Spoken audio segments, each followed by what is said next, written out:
So perfect weather, very windy, stormy almost, to talk a little bit about the video on the metronome numbers, the interview with Lorenz Gadient, of which you might have been surprised of seeing that type of video and interview and content on my channel.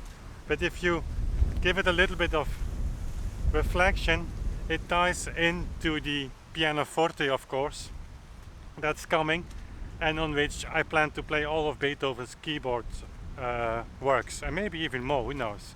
So that video is, I believe, a very important one, since the research that Lorenz Gadient has been doing over the last decades is amazing. I love the comments you left on YouTube. I also posted this video into the Facebook Historical Performance group, and what developed there, I was a little bit shocked. I say it just honestly.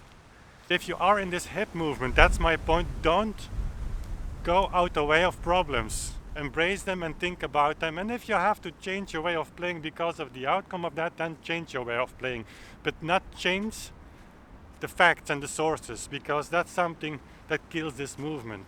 At the end, it's about beautiful performances, whatever you do. I like Glenn Goldberg variations so much.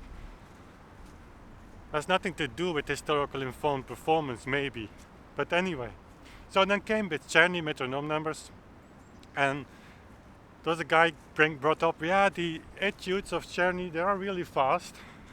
But probably, and it's good, right, to suggest that, probably he gave this fast metronome numbers to make the impression to potential students that if they came over and study with him, he would make them play that fast. So it was a trick, commercial trick. Okay, so far so good. I will tell you a little bit about that in a minute. But then came Klaus Meerling, and I can name his name because he is considered one of the main researchers on that. And his reaction was, I think you're right. I mean, what? Czerny has written a lot about metronome numbers. They are not fake. He was very serious about that, as were the others. That's the problem.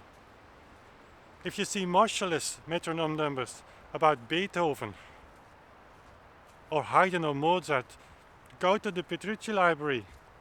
Look at them. Look at some Czerny numbers. Look at Tomacek. Look at Hummel. They're all in the same range. It's not about Czerny didn't understand the tradition of Beethoven. He was the famous student of Beethoven, you know. Imagine Czerny walking into a room you were practicing, with all the people reacting on Facebook now. They wouldn't have the courage to say that to him. And I mean, it doesn't make sense. If you take his etudes, he writes 104, next etude's 108, then he goes to somewhere in the 90, then 80. I mean, he could have written as fast as possible. It made me sad, really, that Klaus Meerling had that an argument. Actually, what he was saying, I don't know, I don't understand those numbers, but amongst ourselves, let's pretend that Czerny did not have intention to write them. Moscheles writes in his diary, time after time, why are people from 1840 onwards, and that's a very important period because also Czerny is writing similar things. Schindler, you can tell a lot about Schindler, but in his biography on Beethoven, and read the English translation made by Moscheles, because Moscheles gives, as was tradition at that time, his own comments and footnotes on that. I mean, Moscheles knew Beethoven, you know, we didn't. He did. So you better take that seriously and give it a reflection. So, Moscheles writes from 1840 onwards. What's wrong with the present generation of pianists? They study, they practice, they play difficult things, and they gain so much in technique that they start playing all those classical works so much faster than intended. That's strange, you know, because if you go to the Petrucci library, download some scores from edition of Moscheles, Beethoven, his own numbers are so fast that you cannot imagine that he would be complaining of a new generation playing them even faster. I mean, tell me a solution about that. And I could go on and on this for ages. Chopin never played without a metronome on his piano.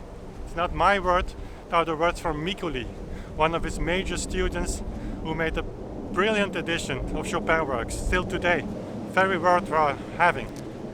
So I just wonder if people have read all of that and give it a reflection. I mean, it's so essential. This is really so essential. And I don't have the answers to everything. Having all those metronome numbers for the slow movements, I don't do it. I normally play also a little bit faster than what would be intended.